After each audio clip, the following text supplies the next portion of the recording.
तर हे बघा आपण आईस्क्रीम बनवणार आहोत व्हॅनिला. तर ही मी कस्टर्ड पावडर आणली व्हॅनिलाची. तर हे मी अर्धा लिटर दूध घेतले.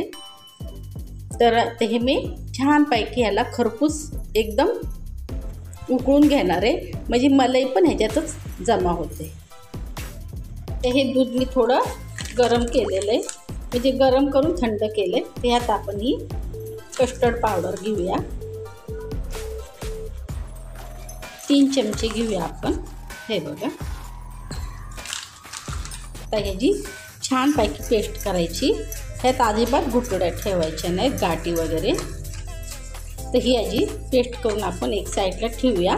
आपलं दूध छानपैकी गरम होत आहे. ही आपली पेस्ट हे बघा एकदम रेडी आहे. तर आपण ही आता एक साईडला झाकून ठेवूया. हे बघा आपलं दूध छान गरम होते. आपण ह्याला आटवलं आहे भरपूर. त्यात मलाईसुद्धा छान निर्माण झाली बघा. तर ही चांगली हलवायची. ह्याला 5 मिनटं छानपैकी आपण उकळून घेणार आहोत. ह्याला चांगला ह्याचा कच्चेपणा सगळा कस्टर्ड पावडरचा ह्यात हे घ्यायला पाहिजे. हे बघा आपण ह्याला 5 मिनटं चांगलं हे करून घेतलं. चांगलं ह्याला हलवून एकदम ह्याच्यात गाठी वगैरे होऊन द्यायच्या नाही. ते बघा अशा प्रकारे बघा ही थंड होत आली. आता आपण ह्या डब्यामध्ये हे टाकून फ्रीजरमध्ये ठेवूया 2-3 तास.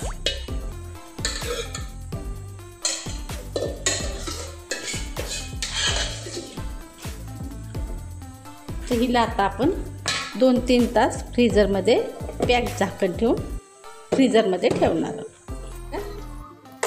4-5 तास झाले, कारण लाईट गेली. आता आपण हे मिक्सरमध्ये याला चांगलं घट्ट झाले. तर हे बघा आता मी हे दुपारी सगळी दुपारीच तयार करून ठेवले होते. तर हे बघा आता हे मिक्सरमध्ये चांगलं असं घट्ट झाले. फिरून घेऊया.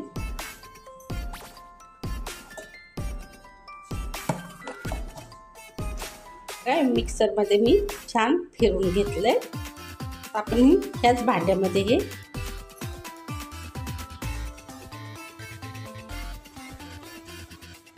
ह्यावर आपण ही टोपी टाकणार आहोत.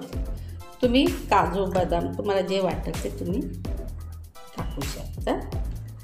तर आता आपण ही 8-10 घंटे फ्रीजरमध्ये ठेवणार आहोत सेट व्हायला.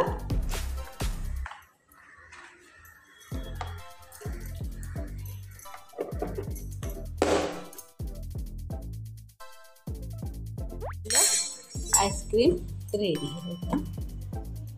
मी 8 तास ठेवले होते.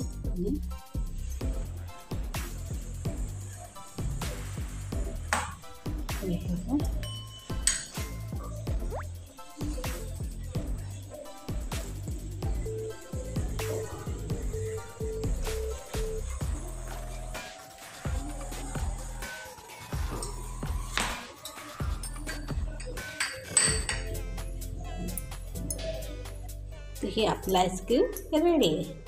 आवडल्यास सबस्क्राईब करा. हे बघा.